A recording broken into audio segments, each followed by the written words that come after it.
Okay, we're going to look at PixlR today. So if you type into search PixlR, it'll come up and you can find online photo editor. You want to select PixlR E.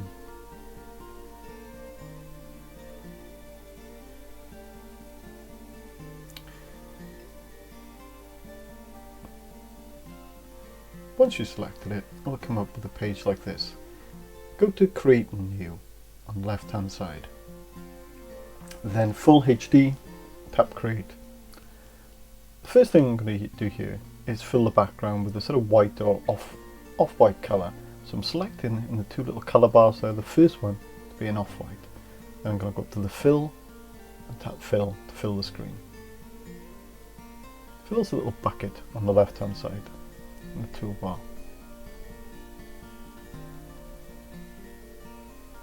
Now I want a picture to draw from. You should be picking one that you've taken a photograph of. In this case, just for quick reference, I'm going to look at Neath Abbey and put that in.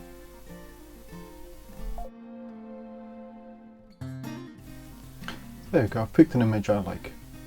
You can experiment with cutting and pasting that image into your PixlR box, and then you put another layer on top of it, put that in transparencies, and then drawing over the top of it. But I'm going to work freehand here and just look at the picture and draw. Depending on whether you're using a drawing tablet or whether you're using the mouse or a trackpad, you'll find a little bit difficult at first, but hopefully you'll get used to it. And don't be too worried, this is an experimentation. So I'm just basically drawing the outline of the building.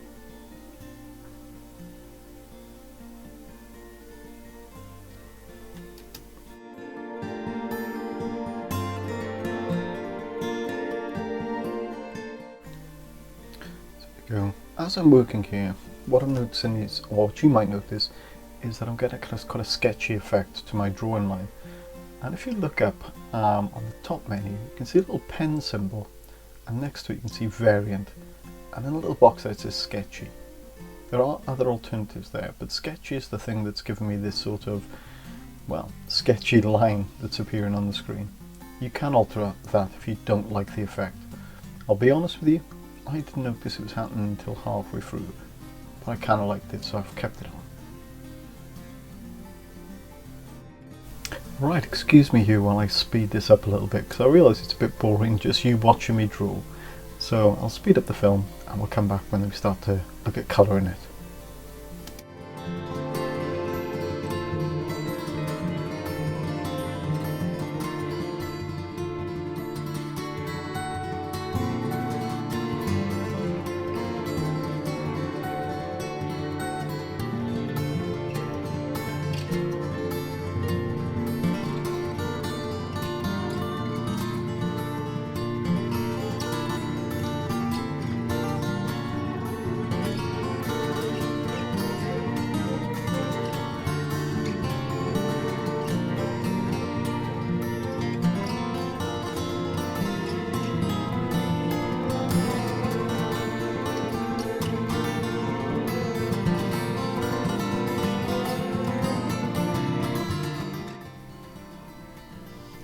Okay, now we're going to look at colour.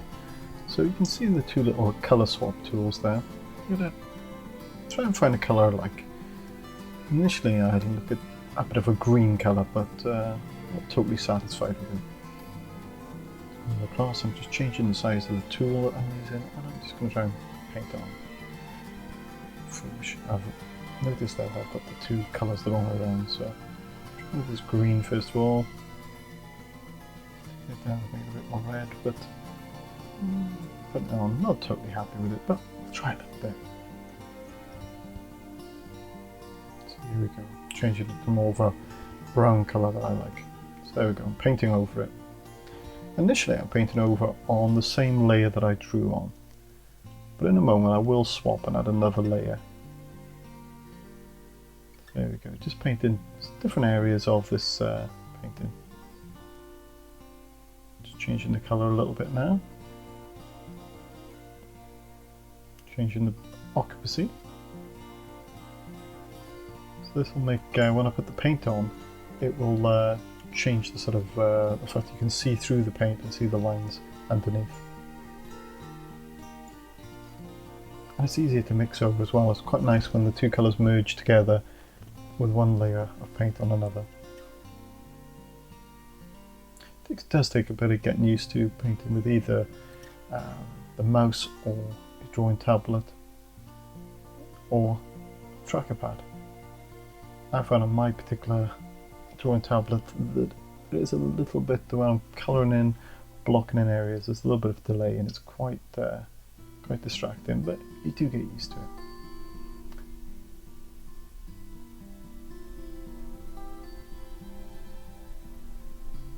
There we go, once I've got a colour I'm looking to block it in as much as I can. At this point I've realised I want to add another colour.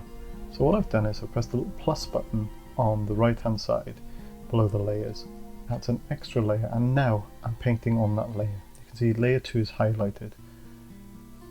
So I'm actually painting on a sort of a layer that's going on above it with a transparent paint. So my paint I think is on a lower percentage.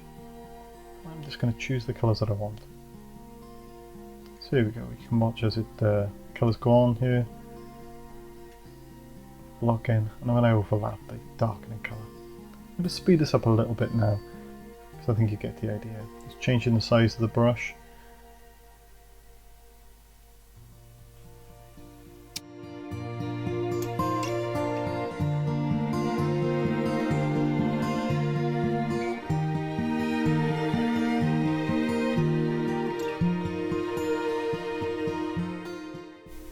So as you notice, I just keep applying the colours to this layer, blending them in.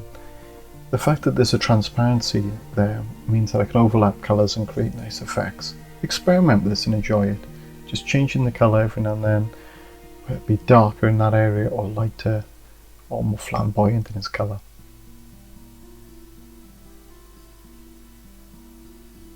Just slowly filling in. You're happy now.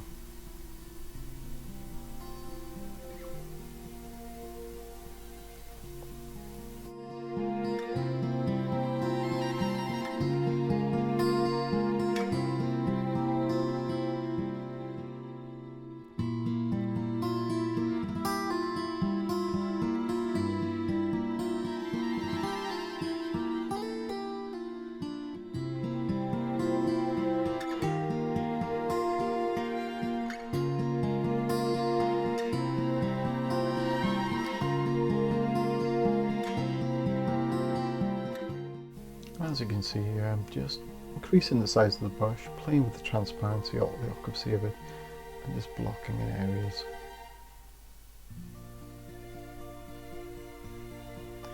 Making the brush a bit smaller now, and doing a little bit of texture and detailed areas with a dark, well, stronger accuracy. I'm going to move on to the sky now.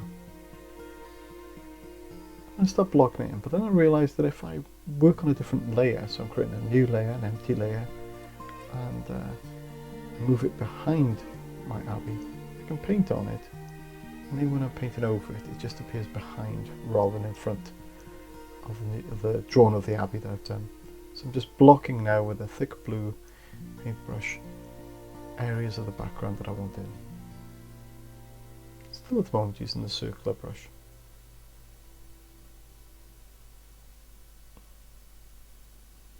Just blocking it in. Watch what happens when I overlap certain areas.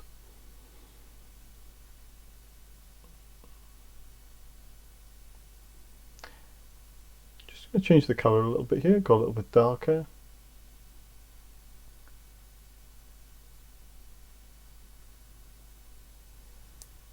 So experiment with different types of brush now. So I'm having a quick look at the options I've got. And you'll see now, I'll scroll down. See all these stars and others, but I really like these sort of flat edge ones, so I'm going to pick one of these and to see what happens. It's really nice giving these sharp sort of squiggly lines. Just keep experimenting with them. At first I'm not thinking, oh, it's not working so well, but as I go on I really do start enjoying working with this particular brush.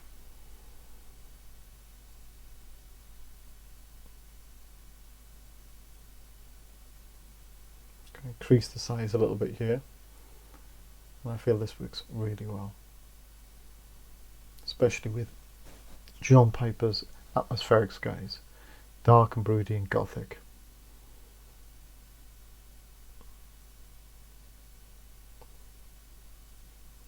Add in some highlights here, so maybe some lighter clouds in the sky.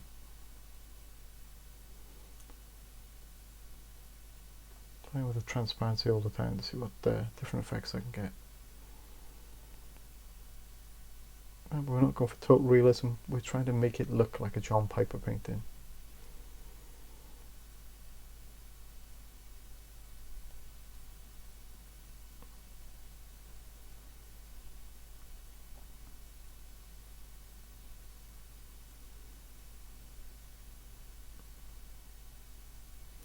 Okay, I'll go back to the pen tool here.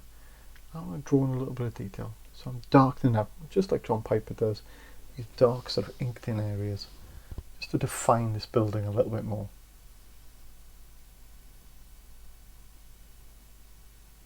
Still using that the sketch variant, and just quickly block in these lines.